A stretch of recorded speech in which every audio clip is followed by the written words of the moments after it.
रूस के राष्ट्रपति पुतिन ने एक बार फिर की पीएम मोदी की तारीफ। पुतिन बोले, पीएम मोदी को डराया धमकाया नहीं जा सकता, दबाव के बाद भी भारत के पक्ष में लेते हैं फैसले।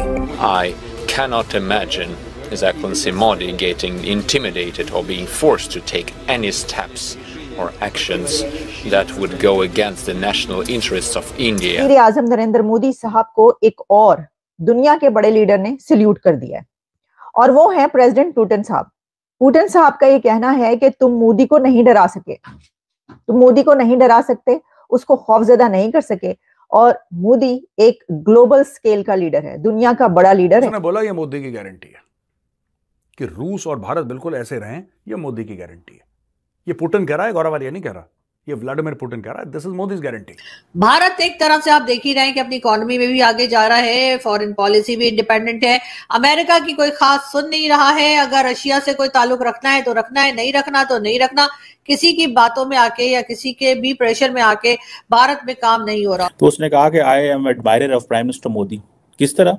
उसने कहा कि उसके ऊपर वेस्ट से बड़ा प्रेशर है, लेकिन उसने ताल्लुकात को बैलेंस कर दिया, उसने बैलेंस करके दिखा दिया।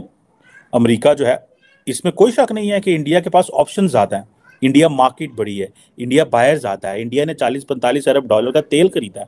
India has done a lot on those lines. India Bangladesh और ममालिक देखें बहुत ज्यादा आगे चल गए। ये बात तो अब पूरी दुनिया को पता है। लेट्स सपोज इधर कोई कहेगा नहीं हम आ गए तो लोग हंसेंगे। असि नहीं अगे, असि बहुत पीछे जमीन के थल्ले आ गए। लेकिन हम अपनी ओरिएंटेशन कब चेंज करेंगे? हम कब बात करेंगे भाई आर्टिफिशियल इंटेलिजेंस पे? हम कब बात करेंगे आईटी पे? हम कब बात करेंगे? हमारी जो कॉन्फ्रेंसेस हैं, हमारा जो डिस्कोर्स है, वो सारा टाइम सिक्योरिटी भी है। सानू अफगानिस्तान ही खा चला है। कि प्रधानमंत्री मोदी, मुझे ऐसा लगता नहीं है कि कोई उन पर दबाव डाल सकता है। जैसे कि जब मैंने आपको ये बताता रहता हूं, अमेरिका ने बोला तेल नहीं लेगा भारत रूस से, भारत ने बोला कि अभी तेल लेगा और 10 गुना और लेगा, और तुम्हें जो बिगाड़ना है तुम बिगाड़ लो, तुम्हें जो बिगाड़ना है तुम बिगाड़ लो। भारत नहीं लेगा S-400, भारत लेगा S-400 और आगे भी लेगा, तुम्हें जो बिगाड़ना है बिगाड़ लो। तो पूरी दुनिया को मैसेज गया कि यार भारत को जो करना है भारत वो करता है, जो भारत के मफाद में हो, भारत के फायदे में हो, भारत वो काम करता है।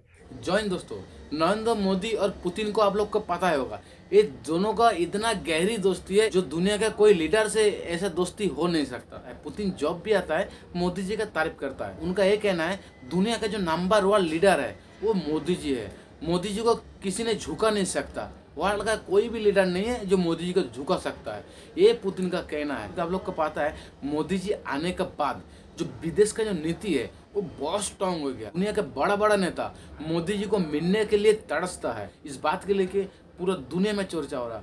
सबसे पहले जो हमारा भूखा नंगा पाकिस्तान, उसको मीडिया इस बात के लेके बड़ा बड़ा हेडलाइन बना रहा है। इस किस्म की जब इकोनॉमी होती है तो जाहिर है कि उससे ताकत भी आती है, इंडिपेंडेंट भी हो जाते हैं और अपनी मर्जी भी जो है वो कोई भी कंट्री चला सकती है, जो कि भारत कर रही है। अब इंडिया ने बांग्लादेश के साथ बहुत सारी चीजें मैनेज की, भूटान के साथ मैनेज की, श्रीलंका के साथ मैनेज कर ली, मालदीव्स के साथ भी मैनेज कर लेगा मिस्टर मोदी। किस तरह? उसने कहा कि उसके ऊपर वेस्ट से बड़ा प्रेशर है, लेकिन उसने ताल्लुकात को बैलेंस कर दिया, उसने बैलेंस करके दिखा दिया। अमेरिका जो है, इसमें कोई शक नहीं है कि इंडिया के पास ऑप्शन ज़्यादा हैं, इंडिया मार्केट बड़ी है, इंडिया बायर ज़्यादा है, इंडिया ने 40-45 अरब डॉलर का तेल खरीदा है। India has done a lot on those lines. मैं ये नहीं कह रहा, लेकिन हम अपनी ओरिएंटेशन कब चेंज करेंगे? हम कब बात करेंगे भाई आर्टिफिशियल इंटेलिजेंस पे? हम कब बात करेंगे आईटी पे? हम कब बात करेंगे? हमारी जो कॉन्फ्रेंसेस हैं, हमारा जो डिस्कोर्स है, वो सारा टाइम सिक्योरिटी भी है। सानू अफगानिस्तान ही खा चला है। या हम उसके हक में पॉलिसियां बना रहे हैं या हम उसके खिलाफ पॉलिसियां बना रहे हैं। हमने अफगानिस्तान के अलावा सोचा ही कुछ नहीं 70-75 सालों में।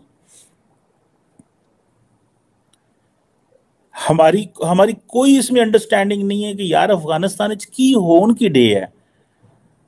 कभी हम कहते हैं कि तालिबान जड़े ने साढ़े यार ने, साढ़े चाचे मामे बाबे ने, कभी हम कहते हैं नहीं ये साढ़े कख नहीं लागते, इन्होंने फाड़ लो, लतर ला लो। ठीक है जी। ये जो क्वेश्चन है, मैं समझता हूँ कि दिस इज एज ऑफ, ये जो ना मल्टीप्लेक्सिटी का ज़माना है। आपने मल्टीपल जो एरियाज में इंगेज करना है। आपका जो रिलेशनशिप होते हैं वो, जैसे फॉर एग्जांपल आजकल इंडिया और अमेरिका के ताल्लुकात खराब हुए हैं।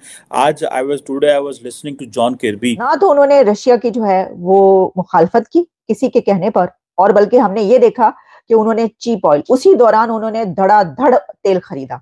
अब देखिए, जो प्रेसिडेंट पुतिन ने बात की है, इंडिया के तेल खरीदने के बिना पर ना सिर्फ ये कि रशिया को फायदा हुआ, और रशिया ने इसका इजहार भी किया। अभी मैं आपको सुनाती हूँ वो बात कि जो प्रेसिडेंट पुतिन की तरफ से प्राइम मिनिस्टर नरेंद्र मोदी को सैल्यूट किया गया, उन्होंने क्या बातें की वो मैं आपको बताती हूँ। लेकिन जो ये है ना फायदा होने की बात, इस पे डॉक्टर जयशंकर की तरफ से भी ये कहा गया था कि हमारी इस स्टेप की बिना पर यूरोप को भी फायदा हुआ है, कि इंडिया ने उस वक्त एक ऐसी पॉलिसी अपनाई, एक ऐसी स्ट्रेटेजी अपनाई कि जिस बिना पर यूरोपियन कंट्रीज ने भी तेल लिया, वो तमाम कंट्रीज के जो खिलाफ थे, किसके, रशिया के, और जिन्होंने उसके ऊपर पाबंदियां लगाई थी, वो भी उन्होंने कहा अच्छा पाए इंडिया ले रहे तेल तो फिर असी क्यों ना लाइए, चलो जी। उसी की आड़ में बाकी कंट्रीज ने भी उससे फायदा उठाया, और इस बिना पर जो एक सप्लाई चेन की ब्लॉक्स होती हैं या बहुत सारे ऐसे इश्यूज क्रिएट होते हैं, वो कुछ इश्यूज नहीं क्रिएट हुए। भारत एक तरफ से आप देख ही रहे हैं कि अपनी इकोनॉमी में भी आगे जा रहा है, फॉरेन पॉलिसी भी इंडिपेंडेंट है, अमेरिका की कोई खास सुन नहीं रहा है। अगर रशिया से कोई ताल्लुक रखना है तो रखना है, नहीं रखना तो नहीं रखना। किसी की बातों में आके या किसी के भी प्रेशर में आके भारत में काम नहीं हो रहा। यकीनन उसकी एक बहुत बड़ी वजह इंडिपेंडेंट फॉरेन पॉलिसी होने की उनकी इकोनॉमी भी है, जिसके बारे में ये भी कहा जा रहा है कि बहुत जल्द जो है वो 5 ट्रिलियन पे पहुंच जाएंगे, और 2047 तक जो है कहा ये जा रहा है कि भारत की इकोनॉमी जो है वो 40 ट्रिलियन तक भी जा सकती है। खैर, ये तो हम आपको बहुत आगे की बात बता रहे हैं, मगर 5 ट्रिलियन तो वो अभी ही होने जा रहे हैं। इस किस्म की जब इकोनॉमी होती है तो जाहिर है कि उससे ताकत भी आती है, इंडिपेंडेंट भी हो जाते हैं, और अपनी मर्जी भी जो है वो कोई भी कंट्री चला सकती है, जो कि भारत कर रही है। यकीनन ये बात अमेरिका को हो सकता है पसंद ना आ रही हो, इसीलिए इस किस्म के पन्नू टाइप के लोग जब धमकियां लगा रहे हैं तो उस धमकी को कोई भी जो है ना रोकने की कोशिश कर रहा है और ना ही टोका जा रहा है। उनको समझ आ गई कि दुनिया को पैकेज करके किस तरह चीज देनी है। Before the 9/11 and after all these years, और पर्टिकुलरली मुंबई जो अटैक्स हैं, उससे पहले India didn't know how to package all that to West. So after that they really knew how to package it. उन्होंने पैकेज किया, वेस्ट आ गई, वो ढूंढ रहा था उस मसले को, उन्होंने सारी UNSC और वो सारे बंदे उन्होंने फाड़ लिया ना, पर्चे काटते उन्होंने। पर्चे कटने से मुराद ये है कि वो जो UNSC में चले गए और वहाँ पे जाके फिर जड़ी फाड़ लो होती हुई, सारे पंजाबी कहते हैं, मैं नहीं कहना चाहिए बट लीव दैट वर्ड। सो वो जो वो चीज़ वहाँ पे हुई। सो मेरा ख्याल है कि हमें इससे बाहर निकलना भाई। Look at the level of conferences Indian think tanks are doing and look at the level of conferences which we are doing.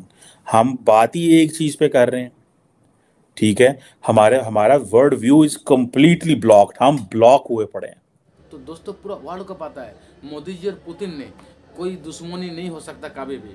Modi ji आने के बाद रशिया के साथ इतना स्ट्रॉन्ग रिलेशन हो गया, पाकिस्तान में चर्चा हो रहा, क्योंकि पुतिन ने बहुत बार मोदी जी का तारीफ किया। जब भी सोशल मीडिया में आया तब भी मोदी जी का तारीफ किया, तब भी मोदी जी का नाम लिया। कोई लीडर को हम दिल से पसंद करता है तो मोदी जी है, ये है हमारे भारत का प्रधानमंत्री।